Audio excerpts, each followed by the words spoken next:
Hi all, welcome to PK learnings. 2026 May 2-ാം തീയതിയായിരുന്നു 2026 degree prelims പരീക്ഷയുടെ ആദ്യഘട്ടം എന്ന് പറയുന്നത്. സോ നമ്മൾ ഈ ക്ലാസ്സിൽ ആ പരീക്ഷയിൽ ചോദിച്ചിട്ടുള്ള സ്പോർട്സ് ചോദ്യങ്ങളുടെ ഒരു എക്സ്പ്ലനേഷൻ വീഡിയോ ആണ് ഈ ഒരു ക്ലാസ് എന്ന് പറയുന്നത്. ചോദ്യവും ഉത്തരവും അതുമായി ബന്ധപ്പെട്ട അനുബന്ധ വിവരങ്ങളും നമ്മൾ ഈ ക്ലാസ്സിൽ ഡിസ്കസ് ചെയ്യുന്നുണ്ട്. അപ്പൊ നമ്മൾ ആ ഒരു സ്പോർട്സ് ഭാഗത്തേക്ക് വരുവാണെങ്കിൽ ടോട്ടൽ 5 ക്വസ്റ്റ്യൻസ് ആണ് സ്പോർട്സിൽ നിന്ന് ചോദിച്ചിട്ടുള്ളത്. 3 കറണ്ട് അഫയേഴ്സ് ചോദ്യങ്ങൾ, 2 സ്റ്റാറ്റിക് GK, ഇങ്ങനെ ടോട്ടൽ 5 ക്വസ്റ്റ്യൻസ് ആണ് സ്പോർട്സിൽ ചോദിച്ചിട്ടുള്ളത്. അതിൽ ഐ തിങ്ക് ഒരു ആവറേജിൽ ഒരാൾക്ക് ഒരു 3 മാർക്ക് വരെ നേടാൻ സാധിക്കും. ദെൻ ഒരു എബോവ് ആവറേജ് ഒക്കെ ആണെങ്കിൽ ഒരു 4. ഓക്കെ, ഒരു ക്വസ്റ്റ്യൻ കുറച്ച് ടൈറ്റ് ആയ ക്വസ്റ്റ്യൻ ആയിരുന്നു, മേ ബി അത് എല്ലാവർക്കും ആൻസർ ചെയ്യാൻ പറ്റിക്കൊള്ളുന്നില്ല, പലരും സ്കിപ്പ് ചെയ്യാൻ സാധ്യതയുള്ള ചോദ്യമാണ്. അപ്പൊ എന്തായാലും ഒരു 3 to 4 മാർക്ക് വരെ സ്കോർ ചെയ്യാൻ പറ്റുന്ന സ്പോർട്സ് ചോദ്യങ്ങളായിരുന്നു 2026 ഡിഗ്രി പ്രിലിംസിന്റെ ആദ്യഘട്ടത്തിൽ. അപ്പൊ നമുക്ക് ഓരോ ചോദ്യങ്ങളായിട്ട് ഡിസ്കസ് ചെയ്യുകയും അതിന്റെ അനുബന്ധ വിവരങ്ങൾ ഡിസ്കസ് ചെയ്യുകയും ചെയ്യാം. ഓക്കെ, ഇപ്പൊ നമുക്ക് ആദ്യ ചോദ്യത്തിലേക്ക് കടക്കാം. അപ്പൊ ഞാൻ എ കോഡ് പ്രകാരമുള്ള ക്വസ്റ്റ്യൻ നമ്പർ അടിസ്ഥാനപ്പെടുത്തിയിട്ടാണ് ഓരോ ചോദ്യങ്ങളും പറയുന്നത്. എ കോഡിലെ 3ാമത്തെ ചോദ്യമായിട്ടുള്ള who won the best FIFA women's player award in 2025? 2025 FIFA the best പുരസ്കാരത്തില് മികച്ച വനിതാ താരമായിട്ട് സെലക്ട് ചെയ്താരെന്നാണ് ചോദ്യം. ഇപ്പൊ ഫുട്ബോളിലുള്ള 2 പ്രധാനപ്പെട്ട അവാർഡുകളാണ് ബാലൻഡിയോറും ഫിഫ ദി ബെസ്റ്റും. ബാലൻഡിയോർ എന്ന് പറഞ്ഞു കഴിഞ്ഞാൽ ഫ്രഞ്ച് മാഗസിൻ കൊടുക്കുന്ന പുരസ്കാരമാണ്. ഫ്രഞ്ച് മാഗസിൻ ആണ് ബാലൻഡിയോർ. അവര് മികച്ച താരങ്ങൾക്ക്, മികച്ച പുരുഷ താരം, മികച്ച വനിതാ താരം, മികച്ച ഗോൾ കീപ്പർ, ഇങ്ങനെ ഓരോ കാറ്റഗറിയിലായിട്ട് കൊടുക്കുന്ന പുരസ്കാരമാണ് ബാലൻഡിയോർ. എന്നാൽ ഫിഫ ദി ബെസ്റ്റ് എന്ന് പറഞ്ഞു കഴിഞ്ഞാൽ ഫുട്ബോളിന്റെ ഔദ്യോഗിക സംഘടനയാണ് ഫിഫ. അവർ നൽകുന്ന മികച്ച താരങ്ങൾക്ക് നൽകുന്ന പുരസ്കാരമാണ് ഫിഫ ദി ബെസ്റ്റ് എന്ന് പറയുന്നത്. സാധാരണ ബാലൻഡിയോർ ജേതാക്കളും ഫിഫ ദി ബെസ്റ്റ് ജേതാക്കളും ഏകദേശം സെയിം ആവാറുണ്ട്. എക്സെപ്ഷണൽ കേസ് സംഭവിച്ചിട്ടുണ്ട്. എന്നിരുന്നാലും ആ ഒരു ട്രെൻഡ് തന്നെയാണ്. ബാലൻഡിയോർ ആർക്കാണോ ലഭിച്ചത് അവർക്ക് തന്നെയാണ് ഫിഫ ദി ബെസ്റ്റ് ലഭിക്കാൻ കൂടുതൽ സാധ്യത. ആ ട്രെൻഡ് തന്നെയാണ് കുറച്ചു കാലങ്ങളായിട്ട് ഫോളോ ചെയ്യുന്നത്. എന്നാൽ പല സമയങ്ങളിൽ ഇത് തെറ്റിക്കപ്പെട്ടിട്ടുണ്ട്. ഓക്കെ, അപ്പൊ എന്നിരുന്നാലും ഇവിടെ ചോദ്യം എന്താണ്? 2025 ഫിഫ ദി ബെസ്റ്റില് മികച്ച വനിതാ താരം ആരാണ്? ഐറ്റാന ബോൺമാറ്റി ആണ്. അപ്പോ ഐറ്റാന ബോൺമാറ്റി എന്ന് പറഞ്ഞു കഴിഞ്ഞാൽ the Spanish and FC Barcelona midfielder has been the dominant force in women's football recent. അപ്പൊ ഐറ്റാന ബോൺമാറ്റി എന്ന് പറഞ്ഞു കഴിഞ്ഞാൽ സ്പാനിഷ് താരമാണ്. FC ബാഴ്സലോണ എന്ന് പറയുന്ന ക്ലബിന് വേണ്ടി മത്സരിക്കുന്ന താരമാണ്. The winner of the best FIFA men's player award for 2025 was ഒസ്മാനെ Dembele. അപ്പൊ മികച്ച വനിതാ താരം ഐറ്റാന ബോൺമാറ്റി ആണെങ്കിൽ മികച്ച പുരുഷ താരം 2025 മികച്ച പുരുഷ താരം ആരാണ്? ഒസ്മാനെ ഡംബലെ എന്ന് പറയുന്ന ഫ്രഞ്ച് താരമാണ്. ഓക്കെ, ഫ്രഞ്ച് താരമാണ് ഒസ്മാനെ ഡംബലെ എന്ന് പറയുന്നത്. ഓക്കെ, ഇനി ഐറ്റാന ബോൺമാറ്റിലേക്ക് വരുവാണെങ്കിൽ കഴിഞ്ഞ 3 വർഷങ്ങളിലായിട്ട് ഫിഫ ദി ബെസ്റ്റിലെ മികച്ച വനിതാ താരമാണ്. അപ്പൊ കഴിഞ്ഞ 3 വർഷങ്ങളായിട്ട് ഫിഫ ദി ബെസ്റ്റ് 2023, 24, 25 വർഷങ്ങളില് ഫിഫ ദി ബെസ്റ്റില് മികച്ച വനിതാ താരമാണ് ആര്? ഐറ്റാന ബോൺമാറ്റി എന്ന് പറയുന്നത്. Okay, so Aitana Bonmati has been voted the best FIFA men's player for a 3rd year in succession. ആ ഒരു കാരണത്താൽ ആയിരിക്കാം മേ ബി ഈ ഒരു ചോദ്യം വരാൻ സാധ്യത. ഓക്കെ, ഇപ്പോ കഴിഞ്ഞ വർഷത്തെ ബാലൻഡിയോർ ജേതാക്കളും അതുപോലെ തന്നെ ഫിഫ ദി ബെസ്റ്റ് ജേതാക്കളുമാണ് ഒസ്മാനെ ഡംബലെ, അതുപോലെ ഐറ്റാന ബോൺമാറ്റി. ഓക്കെ, പുരുഷ വിഭാഗത്തില് ഒസ്മാനെ ഡംബലെ ആണെങ്കിൽ വനിതാ വിഭാഗത്തിൽ ആരാണ്? ഐറ്റാന ബോൺമാറ്റി ആണ്. അടുത്തത് ഒരു സ്റ്റാറ്റിക് GK ആണ്. The games were known as the British Empire Games.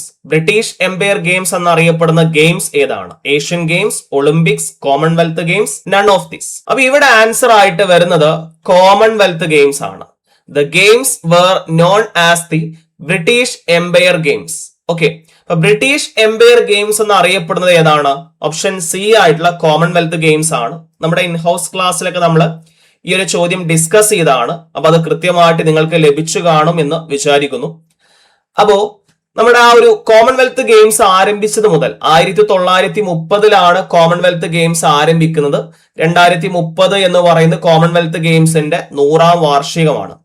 അപ്പോ ഈ കോമൺവെൽത്ത് ഗെയിംസ് 1930 ആരംഭിച്ചത് മുതൽ അതിന്റെ പേരിൽ പല മാറ്റങ്ങൾ സംഭവിച്ചിട്ടുണ്ട്.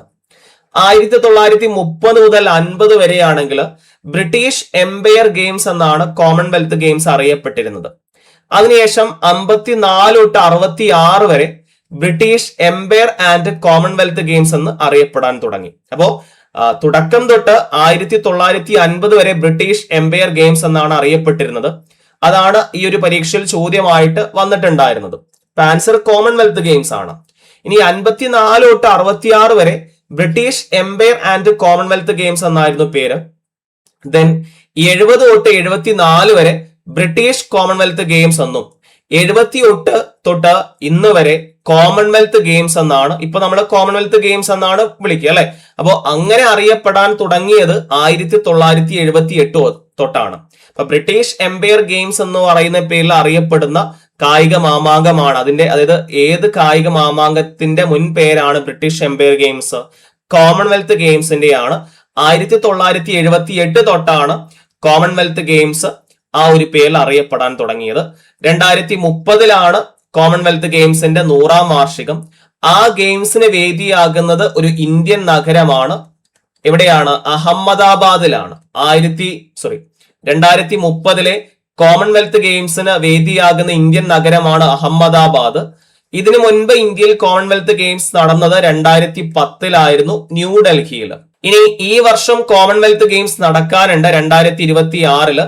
അത് നടക്കുന്നത് സ്കോട്ട്ലൻഡിലെ ഗ്ലാസ്ഗോയിലാണ് ഈ വർഷത്തെ കോമൺവെൽത്ത് ഗെയിംസ് നടക്കുന്നത്. ഓക്കെ, സ്കോട്ട്ലൻഡിലെ Glasgow. The first Indian women to win an Olympic medal. ഒരു ഒളിമ്പിക് മെഡൽ സ്വന്തമാക്കുന്ന ആദ്യ വനിതാ താരം ആരാണ്? അപ്പൊ ഇതും മേ ബി എല്ലാവർക്കും ആൻസർ ചെയ്യാൻ പറ്റുന്ന ഒരു ചോദ്യം തന്നെയാണ്. ആദ്യമായിട്ട് ഒളിമ്പിക് മെഡൽ നേടുന്ന വനിത ആരാണ്? അപ്പൊ ഈ ഓപ്ഷനിലുള്ള 4 പേരും ഒളിമ്പിക് മെഡൽ ജേതാക്കളാണ്. അപ്പൊ ഇവിടെ ആൻസർ ആയിട്ട് വരുന്നത് കർണം മല്ലേശ്വരിയാണ് ഒളിമ്പിക് മെഡൽ നേടുന്ന ആദ്യ വനിത എന്ന് പറയുന്നത്. 2000 സിഡ്നി ഒളിമ്പിക്സിൽ 69 കിലോഗ്രാം വിഭാഗത്തില് ഭാരദോഹനത്തിലാണ് കർണം മല്ലേശ്വരി ഒളിമ്പിക്സിൽ മെഡൽ നേടുന്ന ആദ്യ വനിത എന്ന് പറയുന്ന ചരിത്ര നേട്ടം സ്വന്തമാക്കുന്നത്. അപ്പം പോയിന്റിലേക്ക് കടക്കാം. ആൻസർ ബി ആണ്, Karnam Malleswari. She became the first Indian woman to win an Olympic medal when she won the bronze medal in weightlifting. Okay, bronze medal ആണ് 2000 സിഡ്നി ഒളിമ്പിക്സിൽ 69 കിലോഗ്രാം വിഭാഗത്തില് ഭാരദോഹനത്തിൽ ആര് സ്വന്തമാക്കിയത്? കർണം മല്ലേശ്വരി സ്വന്തമാക്കിയത്. ഓക്കെ, ഇനി സ്വതന്ത്ര ഇന്ത്യയുടെ ആദ്യത്തെ ഒളിമ്പിക് മെഡൽ ജേതാവ് എന്ന് പറയുമ്പോൾ അത് KD ജാദവ് ആണ്. അദ്ദേഹം 1952 ഹെൽസിങ്കി ഒളിമ്പിക്സില് ഗുസ്തിയില് ബ്രോൺസ് മെഡൽ അദ്ദേഹം സ്വന്തമാക്കി. അദ്ദേഹം എന്താണ്? സ്വതന്ത്ര ഇന്ത്യയിലെ ആദ്യത്തെ ഇൻഡിവിജ്വൽ മെഡൽ ജേതാവ്, ഒളിമ്പിക് മെഡൽ ജേതാവ് എന്ന റെക്കോർഡ് അദ്ദേഹം സ്വന്തമാക്കി. അപ്പോ KD Jadhav was the first Indian to win an individual Olympic medal. He won a bronze medal in wrestling at the 1952 Helsinki Olympics. Okay, എന്നാൽ ഒരു വ്യക്തിഗത ഇനത്തില് ഇന്ത്യക്ക് ഗോൾഡ് മെഡൽ നേടാൻ, നേരത്തെ മെഡൽ മാത്രമേ പറഞ്ഞുള്ളൂ കർണം മല്ലേശ്വരിയും KD ജാദവും, എന്നാൽ ഒരു ഇൻഡിവിജ്വൽ ഇനത്തില് ഇന്ത്യ ആദ്യമായിട്ട് ഗോൾഡ് നേടുന്നത് ഷൂട്ടിങ്ങിലാണ്. ഓക്കെ, അത് അഭിനവ് ബിന്ദ്രയാണ്. 2008 ചൈനയിൽ നടന്ന ബീജിംഗ് ഒളിമ്പിക്സിൽ ഷൂട്ടിങ്ങിൽ അഥവാ 10 മീറ്റർ എയർ റൈഫിൾ ഇനത്തിലാണ് അഭിനവ് ബിന്ദ്ര ഇന്ത്യക്ക് വേണ്ടി ഒളിമ്പിക്സിൽ ഗോൾഡ് മെഡൽ നേടുന്ന ആദ്യ ഇന്ത്യക്കാരനായിട്ട് മാറുന്നത്. ഓക്കെ, ഇന്ത്യക്ക് വേണ്ടിയിട്ട് ഒളിമ്പിക്സിൽ ഇൻഡിവിജ്വൽ ഇനത്തിൽ ഗോൾഡ് മെഡൽ നേടുന്ന ആദ്യ ഇന്ത്യക്കാരനായിട്ട് മാറിയത് അഭിനവ് ബിന്ദ്രയാണ്. 2008 ചൈനയിൽ വെച്ച് നടന്ന ബീജിംഗ് ഒളിമ്പിക്സിൽ ഷൂട്ടിങ്ങിൽ അഥവാ 10 മീറ്റർ എയർ റൈഫിൾ ഇവന്റിലാണ് അദ്ദേഹം ഈ ഒരു നേട്ടം കരസ്ഥമാക്കിയത്. ഇനി നീരജ് ചോപ്ര പറയുകയാണെങ്കിൽ അത്ലറ്റിക്സിൽ ഇന്ത്യക്ക് ഒരു മെഡൽ തന്നെ ലഭിക്കാൻ 2021 വരെ കാത്തിരിക്കേണ്ടി വന്നു. ഓക്കെ, അത്ലറ്റിക്സിൽ ഇന്ത്യക്ക് ഒരു ഇൻഡിവിജ്വൽ മെഡൽ തന്നെ ലഭിക്കാൻ വേണ്ടിയിട്ട് 2021 വരെ കാത്തിരിക്കേണ്ടി വന്നു. അതായത് 2020 ടോക്കിയോ ഒളിമ്പിക്സ് എന്ന് അറിയപ്പെടുമെങ്കിലും 2021 അത് നടന്നത് കൊറോണ കാരണം കൊണ്ട്. അപ്പോ ഈ നീരജ് ചോപ്രയാണ് അത്ലറ്റിക്സിൽ ഒരു ഗോൾഡ് മെഡൽ നേടുന്ന ആദ്യ ഇന്ത്യൻ താരം. മെഡൽ തന്നെ നേടുന്ന ആദ്യ ഇന്ത്യൻ താരമാണ്, എന്നാൽ ഗോൾഡ് മെഡൽ നേടുന്ന ആദ്യ ഇന്ത്യൻ താരമാണ് ആര്? നമ്മുടെ നീരജ് ചോപ്ര എന്ന് പറയുന്നത് ജാവലിൻ ത്രോലാണ്, പുരുഷന്മാരുടെ ജാവലിൻ ത്രോലാണ് 2021 ടോക്കിയോ ഒളിമ്പിക്സിൽ ഈ ഒരു അത്ലറ്റിക്സിൽ ഇൻഡിവിജ്വൽ ഗോൾഡ് മെഡൽ നേടുന്ന ആദ്യ ഇന്ത്യൻ താരമായിട്ട് നീരജ് ചോപ്ര മാറുന്നത്. ഓക്കെ, ഇനി ഒരു കറണ്ട് അഫയേഴ്സ് ചോദ്യമാണ്. ഇതും ഒരു പക്ഷേ എല്ലാവർക്കും ഈസി ആയിട്ട് ആൻസർ ചെയ്യാൻ പറ്റുന്ന ഒരു ചോദ്യമാണ്. 2026 ഫിഫ വേൾഡ് കപ്പിന്റെ വേദി. അപ്പോ 2026 പ്രധാനമായിട്ടും 3 രാജ്യങ്ങളാണ് ഫിഫ വേൾഡ് കപ്പിന് ഹോസ്റ്റ് ചെയ്യുന്നത്. ആദ്യമായിട്ടാണ് 3 രാജ്യങ്ങൾ ഒരു ഫിഫ വേൾഡ് കപ്പ് ഹോസ്റ്റ് ചെയ്യുന്നത്. ഏതൊക്കെയാണ്? യുണൈറ്റഡ് സ്റ്റേറ്റ്സ് ഉണ്ട്, മെക്സിക്കോ ഉണ്ട്, കാനഡയുണ്ട്. അപ്പൊ ഈ 3 രാജ്യങ്ങൾ, യുണൈറ്റഡ് സ്റ്റേറ്റ്സ്, മെക്സിക്കോ, കാനഡ, ഈ 3 രാജ്യങ്ങളാണ് 2026 ഫിഫ വേൾഡ് കപ്പിന് വേദിയാകുന്നത്. സോ ഓപ്ഷൻ ഡി ആണ് ആൻസർ ആയിട്ട് വരുന്നത്. ഓക്കെ, ക്ലിയർ ആണല്ലോ. അപ്പോ എക്സ്പ്ലനേഷൻ പറയുകയാണെങ്കിൽ 2030 വേൾഡ് കപ്പ് 2026 വേൾഡ് കപ്പ് നമ്മൾ പറഞ്ഞു നമ്മുടെ യുണൈറ്റഡ് സ്റ്റേറ്റ്സ്, മെക്സിക്കോ, കാനഡ എന്നീ രാജ്യങ്ങളാണ് നടക്കുന്നത്. എന്നാൽ 2030 വേൾഡ് കപ്പ് നടക്കുന്നത് 5 രാജ്യങ്ങളിലായിട്ടാണ്. 5 രാജ്യങ്ങൾ എന്ന് പറയുമ്പോൾ 1930 ഫിഫ വേൾഡ് കപ്പ് ആരംഭിക്കുന്നത്. അങ്ങനെയാണെങ്കിൽ 2030 എന്താണ്? നേരത്തെ കോമൺവെൽത്ത് ഗെയിംസ് പറഞ്ഞതുപോലെ 2030 എന്ന് പറഞ്ഞു കഴിഞ്ഞാൽ നമ്മുടെ ഫിഫ വേൾഡ് കപ്പിന്റെ 100ാം വാർഷികമാണ്. ഓക്കെ, അപ്പൊ അതുകൊണ്ട് തന്നെ ഒഫീഷ്യൽ മത്സരങ്ങൾ നടക്കുന്നത് മൊറോക്കോ, പോർച്ചുഗൽ, സ്പെയിൻ തുടങ്ങിയ രാജ്യങ്ങളിലും. ആദ്യമായിട്ട് വേൾഡ് കപ്പ് നടന്ന രാജ്യമാണ് ഉറുഗ്വേ.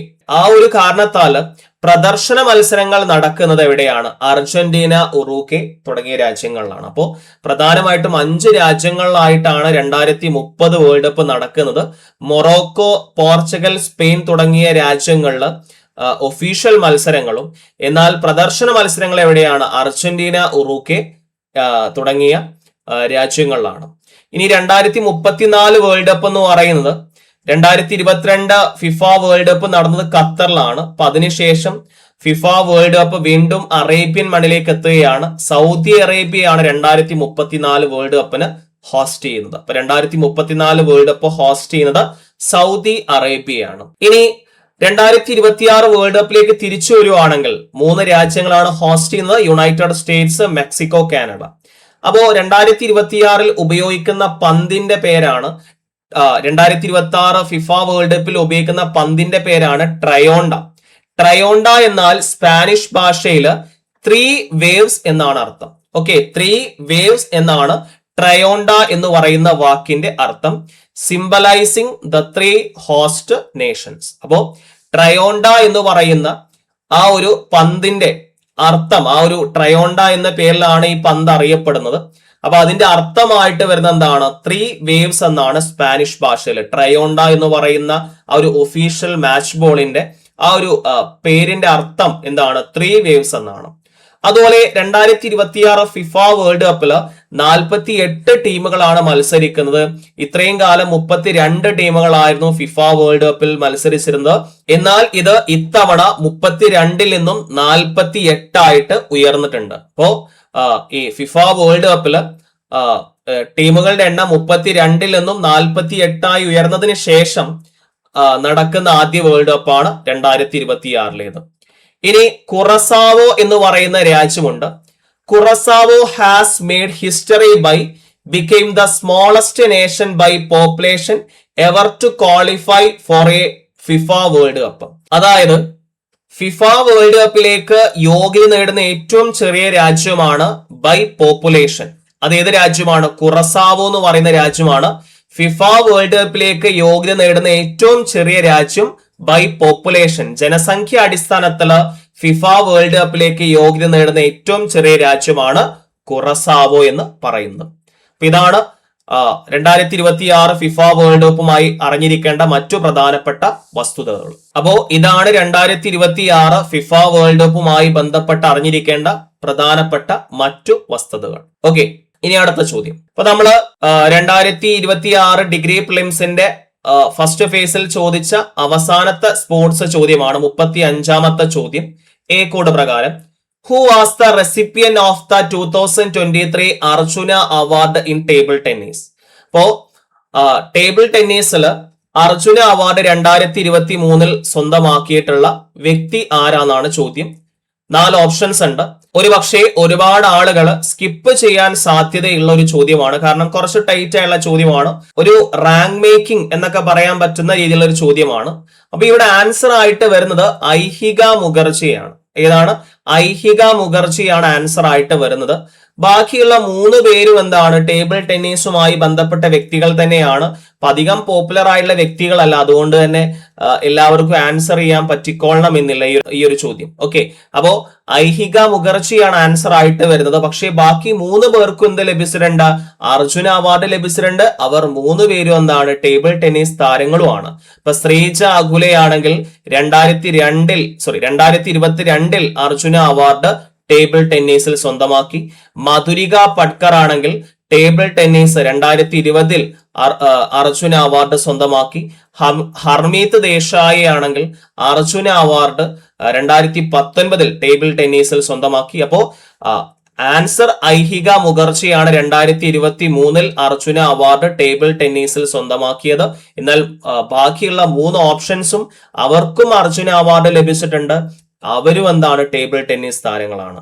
അപ്പോ ഇതൊരു പക്ഷേ എല്ലാവർക്കും ആൻസർ ചെയ്യാൻ പറ്റിക്കൊള്ളണം എന്നുള്ള ഒരു ചോദ്യമല്ല. പലരും സ്കിപ്പ് ചെയ്യാൻ സാധ്യതയുള്ള ഒരു ചോദ്യമാണ്. അപ്പൊ നമ്മൾ ഈ ഡിഗ്രി പ്രിലിംസിന്റെ ആദ്യ ഫേസിൽ ചോദിച്ച 5 ചോദ്യങ്ങളും ഡിസ്കസ് ചെയ്തിട്ടുണ്ട്. അപ്പൊ ഞാൻ നേരത്തെ പറഞ്ഞ പോലെ ഒരു സ്പോർട്സുമായി അത്രയും അറ്റാച്ച്ഡ് ആയുള്ള വ്യക്തികൾക്ക് ഒരു 3 to 4 മാർക്ക്, മാക്സിമം ഒരു 4 മാർക്ക് നേടാൻ ചാൻസ് ഉണ്ട്. ഇനി 5ാമത്തെ ക്വസ്റ്റിന് ഒരു ഗസ്സിംഗ് കൊടുക്കുവാണെങ്കിൽ മേ ബി 5 മാർക്കും സ്കോർ ചെയ്യാൻ സാധ്യതയുണ്ട്. ഓക്കെ, എന്നാൽ ഒരു ആവറേജ് ആയ സ്റ്റുഡൻസിന് മാക്സിമം ഒരു 3 മാർക്കൊക്കെ അല്ലെ സ്റ്റാറ്റിക് GK ഭാഗത്തും പിന്നെ ഫിഫ വേൾഡ് കപ്പുമായി ബന്ധപ്പെട്ട ചോദ്യവും ഒരുപക്ഷെ ആൻസർ ചെയ്യാൻ സാധിച്ചിരിക്കാം. ഐറ്റാന ബോർഡ് മാച്ച് ചിലപ്പോൾ എല്ലാവർക്കും അറിഞ്ഞോളണമെന്നില്ല. അപ്പൊ അതുകൊണ്ട് ഒരു ആവറേജ് ഒരു 3 മാർക്ക് വരെ സ്കോർ ചെയ്യാൻ പറ്റുന്ന ചോദ്യങ്ങളായിരുന്നു സ്പോർട്സ് എന്ന് വന്നിട്ടുണ്ടായിരുന്നത്. അപ്പോൾ തീർച്ചയായിട്ടും അടുത്ത ഫേസുകളിൽ ഇതിന്റെ അനുബന്ധമായിട്ടുള്ള വിവരങ്ങൾ ചോദിച്ചെന്ന് വരാം. അതുകൊണ്ട് എല്ലാവരും സ്കിപ്പ് ചെയ്യാതെ തന്നെ ഈ ക്ലാസ് റിവൈസ് ചെയ്യാൻ ശ്രമിക്കുക. മേ ബി ഇവിടെ തന്നെ ചോദ്യങ്ങൾ വരാൻ സാധ്യതയുണ്ട്. സോ എല്ലാവർക്കും താങ്ക് യു.